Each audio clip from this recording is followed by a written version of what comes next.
Nido de arañas. El botín de la semana finalmente se había completado. El robo a la joyería más grande del pueblo había sido todo un éxito. Por un momento, creyeron que no llegarían a la cuota a la que estaban acostumbrados.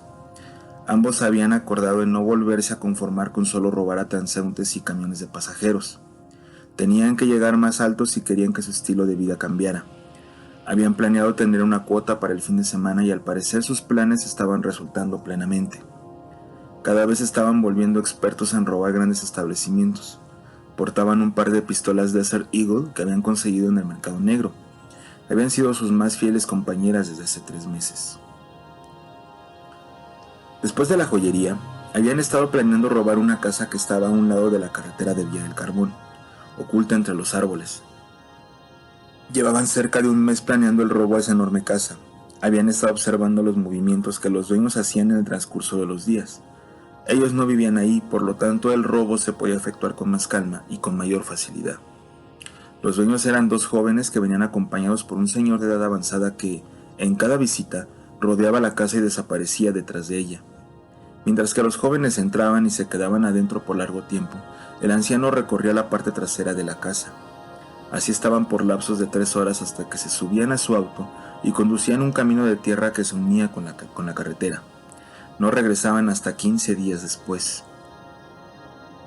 Aquella casa era partícipe de leyendas extrañas que atemorizaban a los pobladores. Algunos le decían la casa del diablo, simple folclore de las supersticiones de la gente, pues se llegaba a contar que se oían ruidos extraños parecidos a chillidos que hacían eco entre los árboles, ahí donde la noche era más tétrica y oscura. Otros decían que era la casa de un cirujano que participó en la Segunda Guerra Mundial diseccionando y experimentando con los judíos de los campos de concentración. Se decía que dicho cirujano estaba obsesionado con la idea de combinar el ADN del ser humano con el de los insectos. También se decía que para llegar a esto, habían entrado en el campo de la alquimia y poco a poco se llenó de conocimientos prohibidos en el ámbito de las ciencias ocultas. Esto lo llevó a su muerte, que fue, precisamente, en aquella casa abandonada. Un día antes de que los dueños regresaran, los ladrones decidieron investigar el área donde estaba la casa. Anduvieron por el camino de tierra hasta llegar a la reja que anunciaba la entrada. Saltaron la reja oxidada y anduvieron por todo el terreno que ocupaba casi 1 hectárea. Al llegar a la parte trasera de esta se encontraron un camión Ford muy viejo. La caja de redilas tenía la madera hinchada y al parecer con marcas de arañazos y mordidas. La camioneta se encontraba tapada en su totalidad con una lona azul que, al parecer, era muy pesada. Uno de los ladrones estaba por aproximarse al camión, pero el otro lo detuvo al instante. «Tenemos cosas más importantes que hacer», le dijo. Ambos rodearon la casa y salieron de esta saltando la reja. Regresarían 2 días después, por lo que ya habían determinado que el inmueble era todo suyo. Ambos ladrones decidieron hacer un croquis en una hoja de papel de toda el área de la casa. Conforme lo que habían visto aquella tarde, comenzaron a dibujar todo lo que se encontraba alrededor de la propiedad que, a decir verdad, eran demasiadas cosas. Al frente de la casa, cerca de la reja negra y oxidada, se encontraba una podadora de césped muy vieja cubierta por la maleza del bosque. La entrada de la casa se encontraba a 10 metros de la reja, donde se podía determinar gracias a un tronco caído que se hallaba a lo largo de esta distancia. Tanto las ventanas como la fachada de la casa se encontraban repletas de maleza y árboles muy altos y frondosos, a excepción de la entrada que era la única parte limpia de la propiedad. Seguidamente, a la derecha, se encontraba un amplio claro donde se podían apreciar juegos infantiles de color herrumbroso. Un poco más allá de estos juegos solo había más arbustos frondosos que ocultaban el resto de la reja oxidada. Después seguía la parte trasera. Esta estaba compuesta por más maleza y el viejo camión Ford cubierto por una lona azul muy gruesa. Detrás de este camión había una pequeña caseta de lámina, donde no tenía puerta, pero en el umbral se podía apreciar herramientas de jardinería y cubetas de pintura. Detrás de esta, la naturaleza había reclamado su lugar dentro de la propiedad. Después del dichoso dibujo, comenzaron a planear el robo. Lo que realmente importaba era lo que había dentro de ella, pues sus flagrantes 3 pisos seguramente guardaban tesoros muy valiosos. Los dueños parecían ser parte de una sociedad próspera económicamente hablando. Las leyendas relacionadas con el lugar no les afectaban en lo más mínimo. Al contrario, consideraban que la importancia del lugar tomaba mucho más valor con estas leyendas, pues los utensilios antiguos que ahí se encontraban eran dignos de venderse a altos precios en el mercado negro. ¿Qué otra cosa se podía elogiar de tan singular lugar? Ambos ladrones fantaseaban con los millones que ganarían al vender aquellas reliquias que pertenecían a un cirujano de mente que, aparte de la medicina, ejercía como ocultista. Simplemente extraordinario. El robo se efectuaría con la ayuda de un integrante más experimentado que los ayudaría a hacer dicha labor menos complicada. Le apodaban el Quilos, apodado así por su vasto conocimiento en artefactos de oro y plata, ladrón de profesión por herencia de sus padres quienes se dedicaban a estafar empresas importantes. El Quilos tenía una mente un tanto retorcida que podría poner en peligro dicha misión, pues estaba acostumbrado a asesinar a los tipos que asaltaba, cosa que ambos ladrones estaban en contra. Jamás habían disparado el par de Desert Eagle que poseían y nunca tenían planeado hacerlo. El objetivo de estas armas era el de impresionar a las personas para facilitar el asalto. Solo eso. Matar no estaba en sus planes, o eso era lo que ellos creían. Al día siguiente, de haber hecho el croquis, decidieron ir a echar un último vistazo a la casa.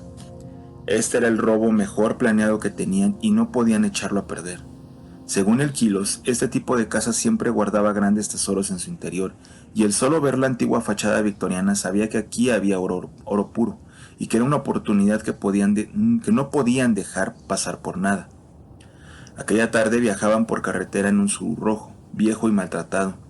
El camino de tierra estaba exactamente antes de llegar a una curva cerrada. En primera instancia se veía a simple vista.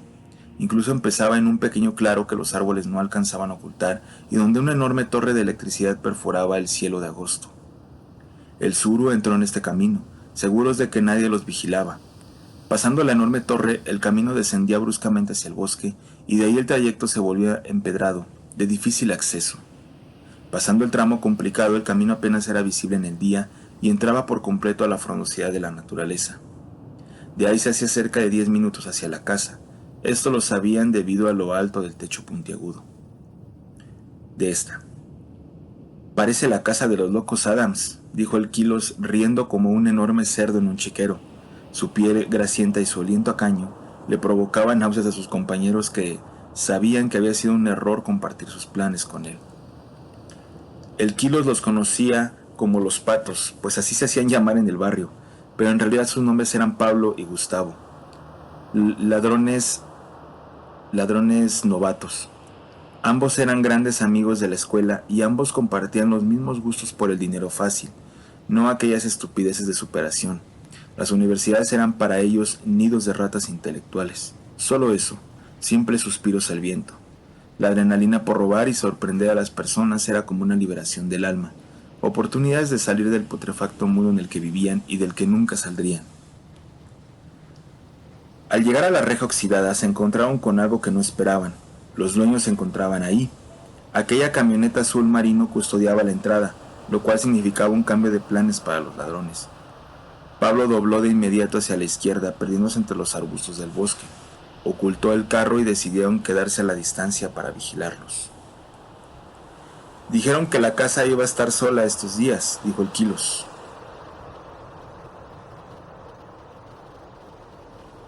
«Así es, pero parece que esta visita no es como las demás», dijo Pablo. «¿De qué hablas?», dijo Gustavo. «La casa parece estar vacía. Las veces que hemos venido me he percatado de que la casa es tan vieja que cada pisada provoca que las paredes crujan. Si prestan atención, no hay ningún ruido que se pueda apreciar en su interior. De hecho, hay un silencio de miedo en esta zona. Escuchen». Los tres se callaron y se quedaron expectantes ante las palabras de Gustavo. El silencio era notorio, pero en un silencio espectral, extraño, como si el tiempo se hubiera detenido. Era un bosque y los ruidos de la naturaleza no se hacen esperar, pero en aquella ocasión, aquellos ruidos callaron por completo, como si estos le tuvieran miedo a algo. ¿Pero a qué? «Déjense de estupideces y concéntrense en el objetivo», replicó Quilos. 5 minutos después, los jóvenes y el anciano aparecieron en la escena. Venían detrás de la casa, los tres con expresiones raras, mezclas de enojo y tristeza. El anciano traía un saco de tela vacío que traía manchas oscuras. Al principio los tres creyeron que era aceite o algo por el estilo, pero gracias a una inspección más detallada, se percataron de que las manchas eran de un color carmesí. Se trataba de sangre seca. ¿Qué carajos es esto?, preguntó el Quilos, soltando una pequeña risa entre dientes. Parece que a nuestros amigos también les gusta el olor de la sangre. Tanto Pablo como Gustavo se dirigieron miradas nerviosas.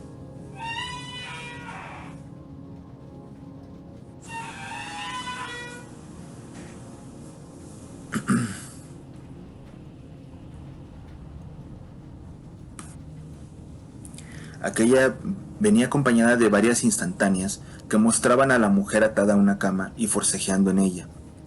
Aquellas imágenes se encontraban amarillentas por el paso del tiempo. Los múltiples rostros de la mujer eran escalofriantes y ante la capa amarillenta se veían de una índole diabólica. La hoja del reporte médico tenía una fotografía pegada en la parte de atrás. Gustavo volteó el reporte y lo que se encontró simplemente no tenía palabras. El rostro del hombre se deformó en una mueca de terror eterna y el habla se le había ido. Estaba por confesarle al Quilos cuando de pronto la puerta de enfrente se azotó. Oyeron unos pasos que corrían hacia su posición y la voz despavorida de Pablo. «Debemos irnos», dijo el hombre. «Sí, larguémonos de aquí», confirmó Gustavo.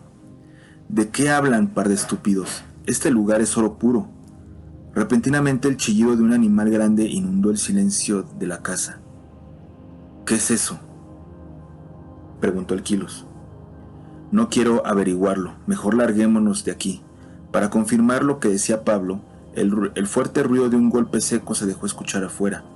Los tres hombres se acercaron a las ventanas de la sala que se asomaban a la parte de atrás de la casa. Lo que vieron fue monstruoso. Un enorme animal o bestia o criatura se movía entre los arbustos frondosos. Se movía a una velocidad terrorífica. Fuera lo que fuera, los estaba buscando. «Tienes razón, larguémonos de aquí», dijo el Quilos. Los tres hombres salieron por el frente y corrieron hacia el enrejado. De pronto a su izquierda, los arbustos comenzaron a moverse violentamente. Gustavo se detuvo en el acto, tomando de la playera a Pablo, quien corría detrás del tercero. El Quilos tomó la reja con ambas manos y se impulsó para treparla, pero aquello que se movía entre la maleza se movió a una velocidad antinatural, dándole alcance al hombre en segundos. Lo único que Gustavo y Pablo alcanzaron a ver antes de encerrarse en la casa fue varias patas de un arácnido gigantesco que se asomaba.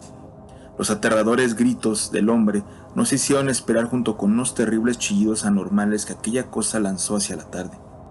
Ambos hombres arrastraron la sala hacia la entrada y se escondieron en el estudio. Los dos se encontraban muy espantados, sudorosos, aterrados por la bestia que los acechaba allá afuera.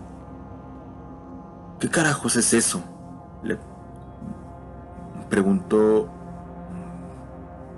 Pablo al aire.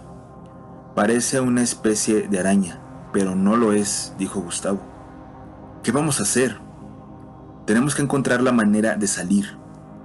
«¿Salir por dónde, idiota? Piensa, esa cosa está allá afuera esperando el momento exacto para devorarnos». «¿Y entonces qué quieres hacer? ¿Quedarte aquí? ¿Esperar a que el hambre nos mate?». Pablo se acercó a Gustavo esperanzado pero aterrado a la vez. «Tenemos que esperar a que los dueños vuelvan». «¿Estás loco?», estalló Gustavo. «¿Tienes idea de los años de cárcel que nos darán por haber entrado a una propiedad privada? Bajo las circunstancias en las que nos encontramos es mejor estar encerrado a que nos devore una araña gigante». «No es solo una araña gigante». «¿De qué hablas?». Gustavo se aproximó a los papeles que dejó caer al piso en el momento en que Pablo entró a la casa. Los levantó del suelo y mostró a Pablo la foto que le había llenado de un terror indescriptible. La tomó entre sus manos y sus atónitos ojos no alcanzaban a describir con claridad lo que veían. Su cerebro apenas pudo con una información tan inenarrable, estupefacta, alejada de toda proporción racional. La fotografía mostraba un experimento vomitivo que la sociedad Thule, junto con los científicos del Tercer Reich, hicieron en algún campo de concentración. Se trataba de una criatura mitad humano, mitad arácnido. Era el tronco completo de una mujer incrustado en el cuerpo de una araña o cangrejo gigante. La imagen era en blanco y negro, pero se podía apreciar con claridad la posición que adoptaba. Parecía estar acorralada en la esquina superior de lo que parecía un búnker militar. Había soldados armados y científicos que la acorralaban. Su tamaño era anormal en proporción con los soldados que la esperaban abajo. Pablo despegó la foto de la hoja y volteó la fotografía. En la parte de atrás se encontraba el número 479 junto con la palabra Seite. Abajo de estas letras había una especie de título, se podía leer Grimoire. ¿Qué es esto?, preguntó. Gustavo se acercó y arrebató la fotografía. Grimoire, pensó, y de inmediato se dirigió a los libros. Había visto esa palabra en el lomo de uno de ellos. ¿Qué haces? Repentinamente la sombra de la criatura pasó por la ventana del vestíbulo y la gruesa cortina no pudo plasmar con claridad su monstruosa silueta. Solo se veía una enorme y tenebrosa sombra que no pertenecía a este mundo. ¡Aquí está!, exclamó Gustavo mientras levantaba un grueso libro. Miró de nueva cuenta la fotografía, la tiró al suelo y comenzó a buscar la página 479. Temeroso de lo que se fuera a encontrar en aquel volumen, pensó en detener la investigación, pero un fuerte impulso acompañado de un sentimiento profundo de curiosidad lo obligó a encontrar aquella página. Al llegar a ella, se topó con una ilustración que databa del medievo junto con un título y una descripción en otro idioma. La ilustración mostraba una especie de bestia parecida a un arácnido, solo que éste constaba de un torso alejado de cualquier parentesco con un humano. Su semblante era parecido al de un demonio detestable, una entidad que al parecer no se podía conjurar. Los científicos del Tercer Reich habían tratado de acercar las ciencias ocultas a sus detestables experimentos con los esclavos de los campos de concentración, en especial con el cuerpo de María Villalobos. Dios santo, atinó a decir Gustavo. ¿Qué es? Eso que está allá afuera no es parte de este mundo. Cerró el grueso libro y lo dejó caer al suelo. Tenemos que largarnos de aquí a como dé lugar. La bestia los acechaba por todos los rincones de la casa. Sus largas y deformes patas escalaban las paredes de esta con una agilidad antinatural. Los chillidos que lanzaba a la tarde eran de los más horribles. Ambos hombres imaginaron la clase de enfermos que mantenían con vida a esta criatura detrás de una casa. Una simple lona era lo que la separaba de nuestro mundo. Gustavo ahora entendía el saco con sangre que el anciano llevaba hace unas horas. Al parecer secuestraban personas para ofrecérselas al monstruo y así contener su ira. Después de 30 minutos, la criatura decidió adentrarse en el bosque. Pablo y Gustavo aprovecharon esta distracción para salir rápidamente de la casa. Abrieron la puerta con sumo cuidado y el escenario que se les presentó en el acto provocó que Pablo vomitara en el pórtico. Los miembros del kilo se encontraban dispersos en la hierba crecida. Brazos, piernas, órganos, en fin, era una zona totalmente pintada de rojo. Lo único que no vieron a simple vista fue su cabeza. Pablo estaba aterrado, pero la fortaleza de su compañero lo ayudó a recomponerse rápidamente. Yo sé que estás muerto de miedo. Después tendrás tiempo de vomitar. Esta es nuestra oportunidad de salir de aquí, o si no, nosotros ocuparemos el lugar del Quilos. Es hora de irnos. Pablo se irguió y respiró profundamente. El olor a bosque, hierba y sangre fresca se combinó en el ambiente y le produjo una repugnancia fatal. Volvió a vomitar. No podía soportar el asco que le producía la carnicería que tenía delante de sus ojos y el hecho de ser perseguido por algo que no es de este mundo.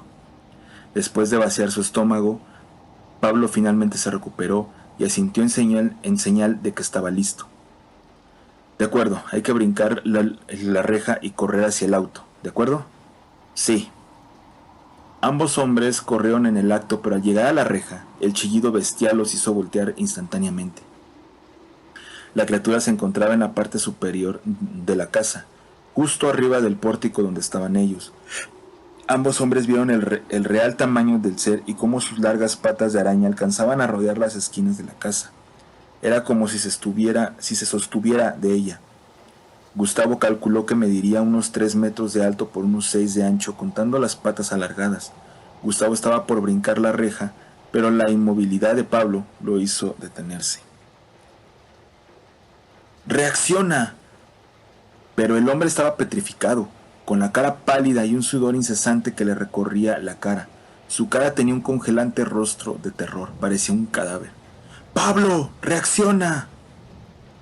En ese momento, el monstruo se abalanzó hacia ellos, y el primer impulso de Gustavo fue empujar a su compañero hacia los matorrales de la derecha. Esto provocó que la bestia se fuera contra Gustavo. Los gritos del hombre no se hicieron esperar junto con incesantes ruidos de carne machacada. Estaba siendo devorado por aquel demonio sin piedad. Pablo reaccionó al caer en los arbustos, se levantó y vio cómo su amigo se convertía en una masa deforme de color carmesí. Pablo reaccionó en el acto y brincó la reja desde su posición. Corrió entre los matorrales hacia donde el carro se ocultaba. Recordó que las llaves no las tenía él. Lo único que pudo hacer fue acurrucarse en el asiento y esperar. Solo eso, esperar. No sabía por cuánto tiempo había dormido, pero unos toquidos en el vidrio lo despertaron. Era el anciano junto con los dos jóvenes. Ya era de noche, pero reconoció las siluetas. Abrió la puerta, un poco débil por todo lo que había sucedido. Tenía fuertes escalofríos, así que se abrazó y esperó el veredicto de los dueños de la casa. Pensaba en los años que pasaría en la cárcel y en el trauma que le generaría haber visto a sus compañeros devorados por lo que parecía una araña o un demonio. ¿Me llevarán con la policía?, preguntó Pablo sin dejar de temblar. No, contestó el anciano. Tenemos una idea mejor. En ese momento, el joven envolvió a Pablo en un saco sucio. Lo golpearon hasta dejarlo inconsciente. Cuando despertó se encontró con el demonio de frente y su terrible chillido. Pablo fue devorado sin piedad a la luz de la luna y la familia de la bestia soltó carcajadas estruendosas a la voz de la luna.